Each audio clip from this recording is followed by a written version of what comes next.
За гишүүний асуултанд хариулъя. За Төв банк бодлогын шийдвэрээ өөрсдөө тайлбарлана үз. За ер нь энэ шийдвэрийг засгийн газар яаж харж байна гэж асуух шиг бол маш зөв гэж харж байгаа. Маш зөв гэж харж байгаа. Төв банкны бодлогын нэгдүгээр асуудал нь бол энэ төгрөгийн худалдаа авах чадварын асуудал. Өөрөөр хэлбэл энэ суугаараа ард иргэдийн өрхийн орлогын эдийн засгийн байдлыг нь хамгаалж байна гэсэн үг.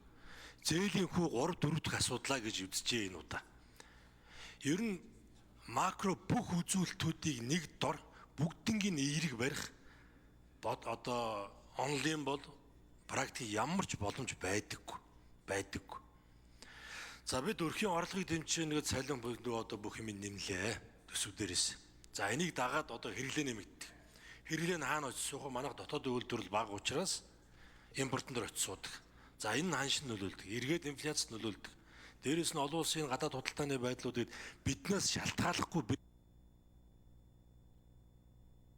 За жавхлан сайд гүйцээж хариулъя. За импортлж авдаг. За тийм учраас энэ олон хөтөлбөрүүдийг ерөнхийлөгчийн төвшинчдэр, засгийн газрын төвшинчдэр санаачлаад бид бүрэн дэмжиж ажиллаад явж байгаа. За ийм зүйлүүд байгаа. За хөтөлбөрийн талаар энэ хоёр сайд тоон үзүүлэлтүүдээр нь илүү тодорхой хариулах бах. За тийм учраас Төв банкны мөнгөний бодлого хатуу төлөвтэй байгаад бол зөв гэж харж байгаа шүү.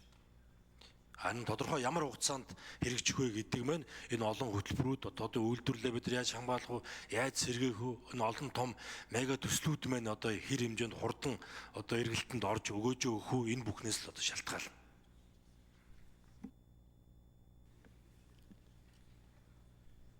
За